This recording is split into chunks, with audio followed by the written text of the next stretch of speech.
Hello ka-umami! Andito po tayo sa isang restaurant dito sa Nakhon Pathom at titikman naman natin ang kanilang mga pagkain dito. Ayan, tignan nyo po ang paligid, napakaganda.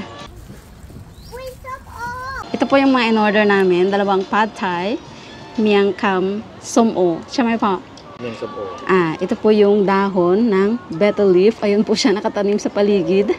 Pati yung pong kanilang suha, dyan na nakatanim. So, meron po siyang sauce. Ito po ay parang coconut jam na matamis, of course. Merong peanut, sili, Thai lime, kasama na yung balat. Ito yung kanilang suha, sibuyas, dried hipon, and para po itong ground or desiccated coconut na roasted. Ayan. And this is how they eat it. Kukuha tayo ng dahon at maglalagay tayo ng mga sahog-sahog. Pa isa-isa lang. Ayan. Sili. Isa lang din. Peanut, tatluhin natin. And desiccated coconut. Tutupihin natin. So, this is a traditional snack ng mga matatanda po dito. Say som-oด้วยสิ Yeah. I forgot the som-o. Ayan. Snack po ng mga ito po ang samji ng mga matatanda. Ayan yung ating sauce. Coconut jam. Tikman natin.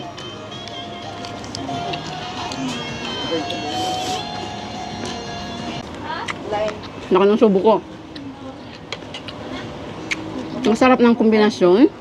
Merong asim, tamis, yung sibuyas, at yung alat ng hipon, yung linamnam ng mani, kaunting anghang, at yung pait-pait ng lime. Napakasarap. Isa pa. Patayang dahon.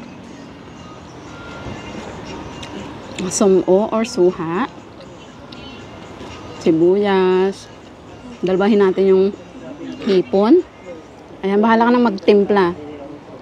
Mani, sili, at lime. Diba? Ang laki ng second subo natin. Coconut jam. Wow. Second bite. Mas malaki.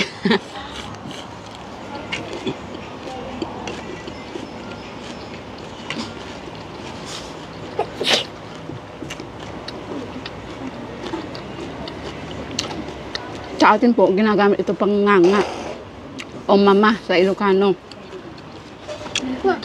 Meron sa amin ganito, kaya lang, wala pong suha. Nadali, no? Ang sarap. Weird yung kombinasyon kapag first time mo siguro matitikman. Pero ang sarap, knowing na super healthy niya. Kaya parang mas maiengganyo kang kainin. Isa pa.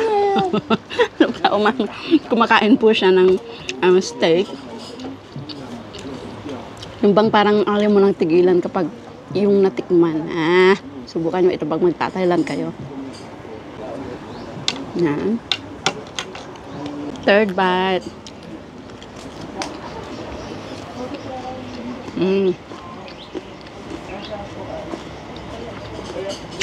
Habang ulit-ulit mo, lalong sumasarap. Saan mo siyang nagugustuhan.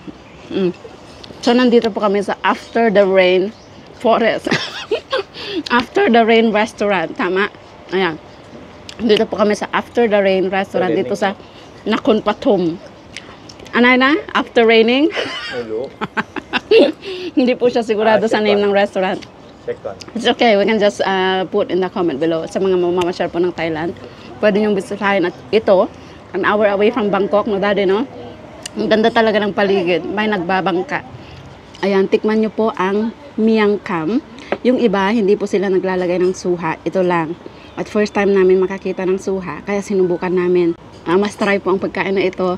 Hindi re-recommend ko sa inyo na dapat tikman nyo. Ayan, lalo na kung mahilig po kayo sa mga ganitong klase ng pagkain.